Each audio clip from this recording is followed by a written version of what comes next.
Hello and welcome to Conversations with me, your host, Sarahina Mayoyo, a space that we've opened for women to talk about everything empowerment. Growing up as little girls, we've always competed. And I mean, it was natural because when we were dressed by our parents, it was about who's got the better dress, the better bobby socks, or the cutest hairstyle.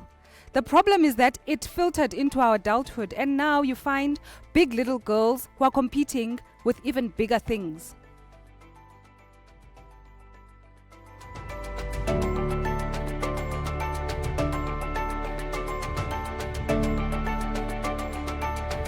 I love that quote because it talks about how a candle doesn't get threatened by the light of another.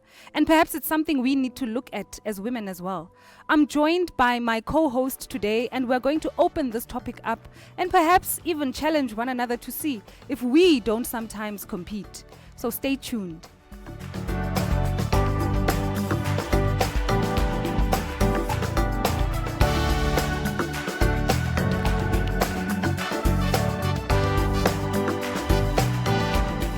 Welcome again, and thank you for joining me. Please introduce yourself and tell us a bit more of who you are. Well, thanks again, Sarah, for inviting me. My name is Matshego Njumbuka. I'm a mother of 3 beautiful children. I am a partner, I am a sister, I am a daughter, I'm a professional. Most importantly, I am a friend, and that's why I'm here, to delve into these very deep issues that affect women. Yeah. Yes. And today we're talking about a topic that says danger zone, Mm-hmm. a woman's danger zone. But I think I need to sort of give us more meat because what does it mean? What are you saying? I know. So when I say danger zone, I mean, you know, a place that is dangerous for women to be in. And I think I need to make this disclaimer before we go on. Okay. I've realized that purpose seems to be foundational in any topic you talk about. Yeah. We will always come to purpose. So I think I need to make that disclaimer that we will be talking about purpose. And it goes to the quote that we started with this show that says, a candle never loses its light when it lights another. And for me, it speaks to purpose because a candle knows its purpose. A candle knows why it was made, is to bring light. And as a result, for a candle to be brought, for instance, into a dark room, a candle thrives because, I mean, this is what I'm made for. This is what I'm here for, is to bring light to darkness. Now, imagine a candle gets called and it's a whole entire city now that is dark and one candle. What that candle needs there is many other candles. True. And when that candle finds other candles without light, it goes and it shares its own light, you know, to make sure that they ignite so that there's light in this big city. Now, this brings me to women. If only we could understand our purpose, we'd realize that me helping you find your purpose helps even me with my own purpose. Yeah. But we seem not to understand that. Yes. And as a result, it's as if I light Matsego's light, it's going to threaten mine, you know? And I really wanted us to go into this one because, I mean, the first question I wanted to ask was, do you compete with me? And perhaps do I compete with you? I think you know the answer to that question. I know I don't. And I feel like we've spoken about this before. And the answer is, without a doubt, I have nothing to compete with when it comes to you, because you know how I feel about you, and you know how I see you, and generally I feel like your talents are not in any way compared to mine or the same as mine.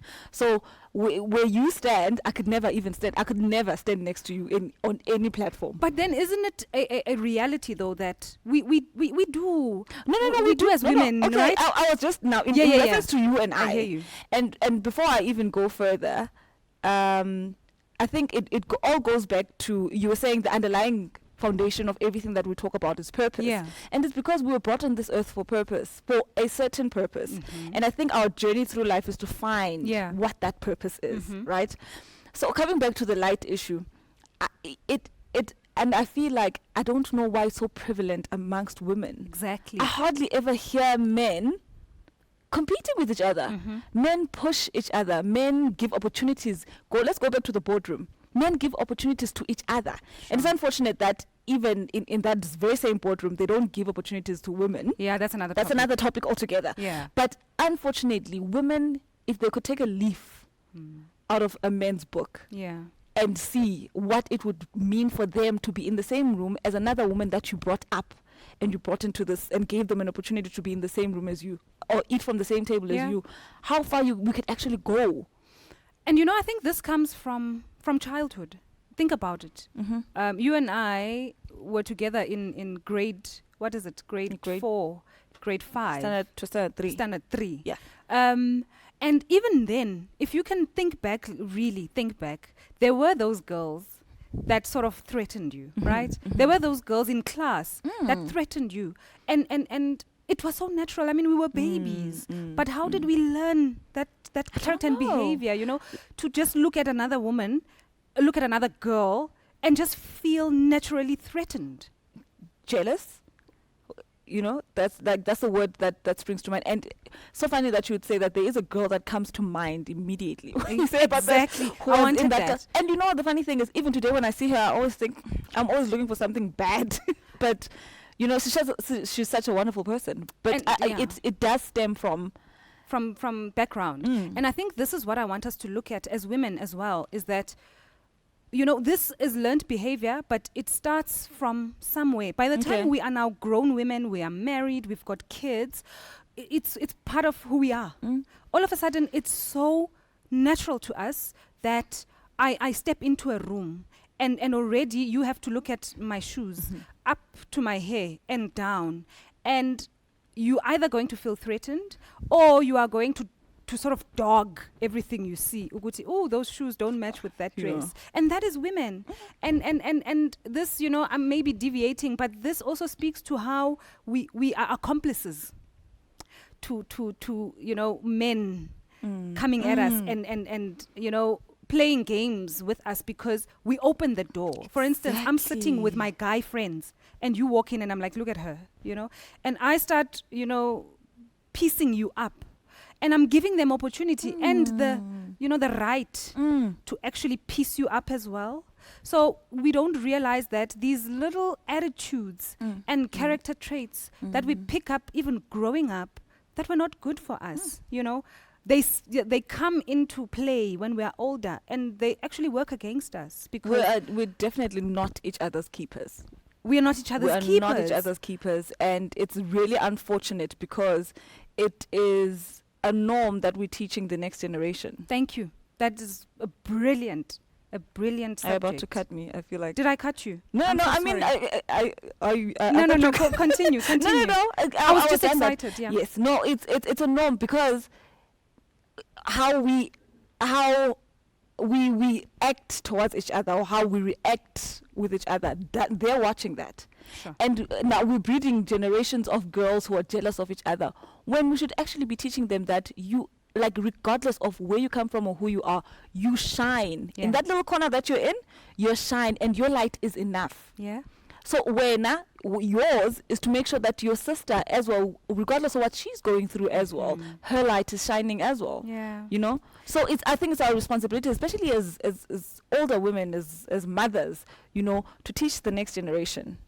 I think before we go to break, okay, so it's there is a topic that I want us to delve into. Okay. Within the same one that speaks to certain complexes that are even motivated by society. The jealousy of yellow bone women and darker skinned women. Oof. The jealousy or that fight between natural women and women who like weaves and like makeup because it comes to play and it speaks to, again, purpose, not knowing why you are here. So I'd like us to go there when we come back. So stay tuned. I want to encourage every woman to own their story. And when I say own their story, I mean everything. The good, the ugly, the bad. Also the stretch marks, the glow, and everything in between. So let's chat on Chatting with Sarahina. This show is about connecting you to your journey to validate your walk. Also, what it's about is a non-judgmental space where women can come together and speak about their issues. It also is for every woman. And when I say every woman, I mean all of us. So join us so that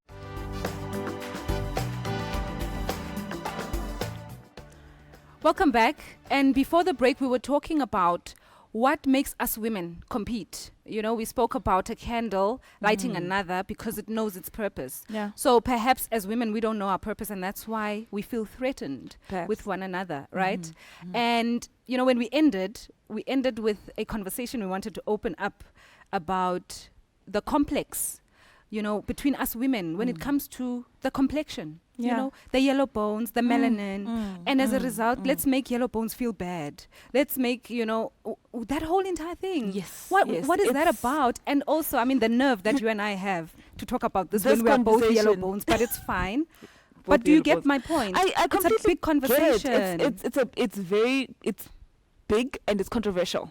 It's right? controversial. And I want to say it's historical. Okay. Right, in that it comes from the point that yellow bones are the closest thing to white people. Yeah. Ne? Yes, it is. It comes from there. The complexity comes from there, and now living in the new age societally, because of that history, yellow bones are revered. Yeah. Now we're at a point where people are identifying with themselves, and they're waking up to the fact that They're celebrating. they are celebrating. Sure. They are celebrating their skin color. They're celebrating themselves, and now it's shifting. Okay. So now the only way to shift is to hate Yeah. the yellow It's bones to now. go to the other You extreme. go to the other extreme Uh-huh. instead of saying we're all beautiful Exactly. in our own skin. No, because historically this was the problem. Let's then speak down or speak the less other. on the other. And you know, into that mix as well, the whole natural thing, you know. I love my natural hair. I Yes, you love do. looking natural. I actually don't like makeup. But that doesn't mean that I should now, you know, look down On someone who does. or undermine a woman who loves makeup and weaves, you know. But as women, this has become such a big thing that you'll find women not talking for 10 years just because of something so trivial as hair, you know, because maybe I celebrated my natural self and you felt threatened that because I'm celebrating my natural self, I'm automatically looking down on your liking weaves and all of that, you know. And I think it speaks, you know, it goes back to the point of purpose. Yes. Ukuthi, we really don't know Yes. why we are here. And as a result, sometimes we think we have to be the same. So because I'm natural, you have to be natural. Because Zozibini Tunzi is natural. Every South African, every Now African has to be natural. But that's not what it means. It means that why can't we celebrate that she celebrates her natural self? Why can't To I an have extent that she seems so big because she celebrates herself. It's in the okay. So now I love where we are going because it speaks to confidence. yes. She's confident in her that. own skin. So it's not to say that Zozibini is beautiful because she's natural head. It's to say Zozibini is beautiful because she's confident in that natural look. On that very point, without changing even your example, do you know Zozibini entered Miss South Africa twice before that? Yeah. Both times she had a weave when she competed, and that was a big debate when she won. That so now was she less beautiful because she had hair? She had natural a weave, you know. And I think it speaks to. It doesn't speak to how she looked or how other people saw her, Yeah. but how she felt about herself. Thank you. The mere fact that she was okay with letting go of the weave, that meant that's where she was at that particular time. Yeah. And she identified that, you know what, I'm actually happy and I'm actually confident with my natural hair, which led her to be confident on stage, Okay. which led her to be Miss Universe. you know? Beautiful. And I think it takes us to the candle example, to say that, you know, and you've just put it nicely to say historically, when it comes to the complexion thing, it was a matter of trying to be as close to white as possible, right? And even the hair, trying to have straight hair so that it looks like a white person's hair. You know, and our coarse hair was sort of undermined, right? Was nappy, was Now, called nappy hair. nappy hair. So now, Zozibini, celebrating herself and being confident in herself, she became a candle for all those coarse-haired girls. Exactly. So what she did by going on that stage, instead of me saying, Zozibini, she's not that beautiful or whatever that we say when we feel, you know, complex, we should be happy that Zozibini became a light that said, I'm going to go share it to ignite lights of little African exactly. girls who felt that being natural is something to be looked down upon. And that's all it means. But as someone who loves weaves, why must you feel complexed in that, right? Exactly. So for me, it's a big topic, this one. It is. It's very relevant It because is. we're raising girls now. And here's, I have to put the spanner in. We're now celebrating black dolls, African dolls. Does this mean, though, that we are saying light-skinned dolls are a problem? That's problematic, Right? you know, because there are light-skinned people out there. They are So what are you saying? light-skinned people. And it's leading now to a phase or a point where people are apologetic about being light-skinned. Light-skinned now. So it's actually, you know, we've sort of turned the tables now. It's turned the tables, you know. But to go back to purpose, I think what we're talking about here is to say it's important for you as a woman to know your place, to know why you are here. I feel that we are pieces of a very big puzzle, and there's space for everybody in that puzzle. But that puzzle is, you know, it's not complete without your piece, but your authentic piece. So be your authentic self. Don't be a self that is there only to compete with another, you know, but be there, be present as you and confident, and you'll be that awkward looking piece, but that is it will be needed. you. You know, It to will be you. to finish or to complete the puzzle. Yeah. And I'd like to hear from you as well in terms of that, you know, what you would say to somebody right now who's going through these complexes. Well, do you know, this topic hits very close to home for me because my daughter, she's 10 and she's dark. She's darker than the rest of the family. Okay. And her little brothers are light in complexion. I remember when she was 7 or 6, she came to me and she was like, Mommy, kumbulan kalipa yellow bones, you know, and I'm a dark bone, you know. And I was like, but what does that mean? No, yellow bones are beautiful. I'm like, no. I remember as a family, because when she said that, I was like, oh my God, I didn't realize this would happen to us, you know. Went and sat down as a family and we're like, dudes, everyone now has to get to a point where we intentionally inform her that as a dark person, you are actually still beautiful. It does not matter what color you are, it doesn't matter what complexion you are, as long as you exist and as long as you're comfortable in yourself, you are beautiful. As a result, right now, she's too confident. I love that. As long as Right you now. exist. As long as you exist. You are here. You are Yes, present. you and are. I think, I wanted us to sort of, you know, wrap up the whole complexion part of things. And I think now I want us to move into the purpose part, really, of this topic. But we'll continue that after the break. Stay tuned.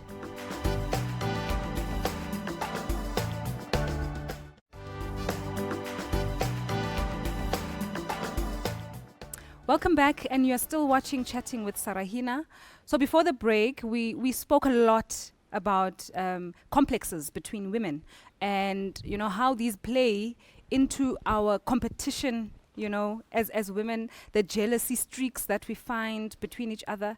But also we sort of looked at how we can help one another to come out of that, speaking about little girls who look up to us, you know, and how we need to influence them better. But now we were going to move into the purpose part of this whole entire thing. And yet again, I'm going to go back to that quotation about the candle as to how do we now move, you know, to this point of being those candles, you know, that ignite one another, you know, and where does this start? Because as much as we have to understand where this thing comes from, why we are like this, we are, you know, when we know that, we'll be able to move to how do we help each other, you know, from that point. I think it goes back to, as well, another underlying theme of most of our talks, self-identity, you know, being self-aware. Not only being self-aware of who you are, but how you treat other people because of who you are. Yeah. Right? I mean, a typical example, being a team player in the office space, you know, or being a mentor in a professional environment. Being a mentor, that's you taking your candle and lighting it on to the next person. You know, that's being intentional about your purpose. That's being intentional. And purpose does not necessarily mean you have to have the talents that Specific Sarahina gift. does. Specific. It's nothing specific about it. Whatever it is that you revere and whatever it is that's important to you, whatever it Yeah. is that you're good at, Sure. you literally can mentor the next person or younger person in that very same gift or Exactly. very same industry. Yeah. You know? And I think earlier on you mentioned something about us not being each other's keepers. And I think it's so crucial, especially in the world that we live in. You know, we are forever marching because there's something There's that has always happened to something. a woman, femicide and all of that, you know. We are fighting such big enemies or attacks on women.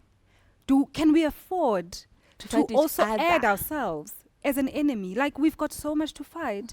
And, you know, the quote that says a house divided is already defeated, you know. Why would we divide ourselves as women knowing that we are facing such harsh enemies? Realities.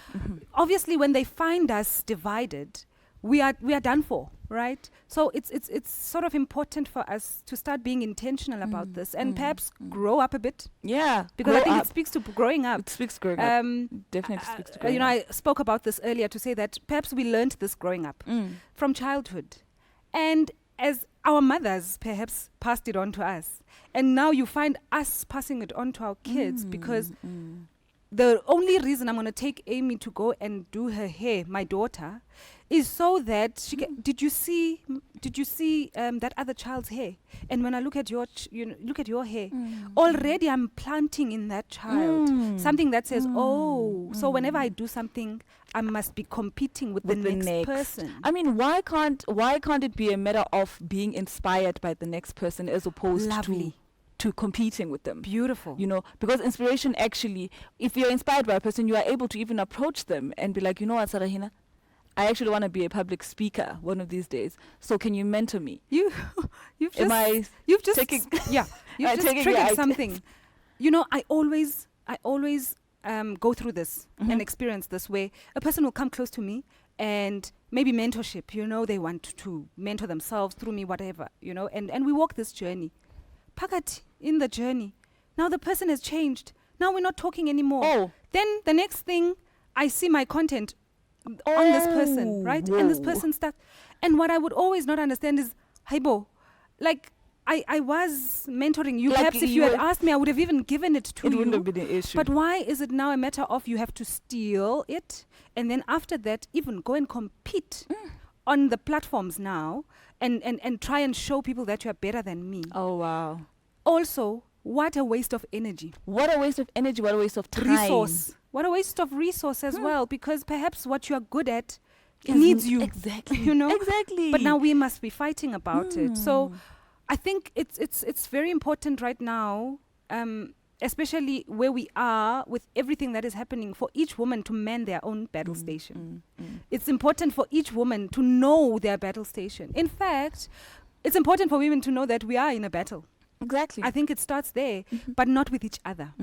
There's just a lot of forces that we are battling with. And So then we it's can't important for afford to- each one of us to be positioned in our battle stations. And if I'm wounded, let it be easy for me to be able to call my sister and be on some, no, today I'm not feeling like it. I don't feel like fighting anymore. I'm down. And for my sister to be able to call all the other sisters on some, we need to go and, you know what I'm saying? and tend to this to our sister. And that's what we want to actually spark with these conversations as well. Is that And I really we made an example earlier on of how men deal with each other. Yeah. I feel like if we even took 10% of how they do things, we'd probably take over the world. thank you. We'd probably take over the world because of the power that just being a woman you exude, and the different facets of being a woman are, you know. And We would, if women could just understand that. If women, and apparently there's a theory of a friend of mine out there that men actually understand that. And if you look at the political Yeah. landscape and how things are put, they are not giving enough women power because they know should they get They're it gonna be into pulling their each other's heads, hair, right? you know, and all that, so they get into their heads to hold each other's hands and work together. Oh, the other side, the You know, positive the positive side. Should they get to that point, it would be something else. Nice. It would be something else. Men recognize that, women just don't.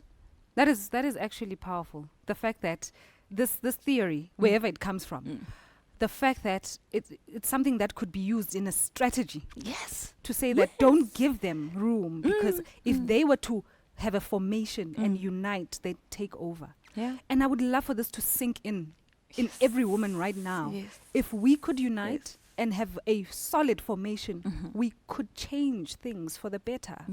Yeah. You know, I'm thinking of how also, as you're talking about men and how we can learn from them, because men can fight right now. Later get on, along they're right buddies, now. you know, they're like fist pump.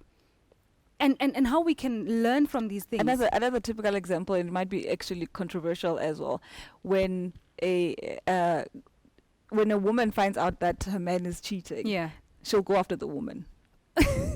She'll go after the woman instead of the man. But if it's reversed, you could actually even find the man going to the gentleman. But I think you know what I was driving to also, in terms of, you know, taking a leaf out of the gentleman's book, is that for us, if I walk past you and I step on your toe, do you know that instead of you saying, girl, you just, you know, because a guy would be like, brah, you just, you know, and they would squash it right there. But Tina, I'd, you know, step on you, walk away, and you'd be like, okay, you've been wanting to, I'm going to show you. And 5 years later, you and I don't talk because, and if you try and find out why, you stepped on my toe. Wow. And then I'll be like, when? I don't even know what you're talking about. No. Something that we could have literally squashed in seconds can last a lifetime. We can give birth to children who will think they are enemies. They don't even know where it comes from. And it comes from stepping on toes. So I'd like to hear your last thoughts on this, because we could go on and on. We definitely about could. This topic. We definitely could. No, I think like I said, like the bottom line for me is that we're a very powerful species. Yeah. And we need to wake up to that to that power. Yep. You know. And we need to realize that should we stand together and should we help each other or bring each other up? You know, there's something that's been going around, PhD, pull her down syndrome. My word. You know, and it speaks to the women who are on top or the women who are below, pulling down the one that are on top. When you get to a higher position, try and pull at least one woman from the bottom. We will see a better South Africa. It speaks to purpose. Why are you there in the first place? Why are you in a higher position? So that you can pull others to you. Yeah. Thank you so much for those words. And as always, thank you for joining us and bringing your perspective into our conversation.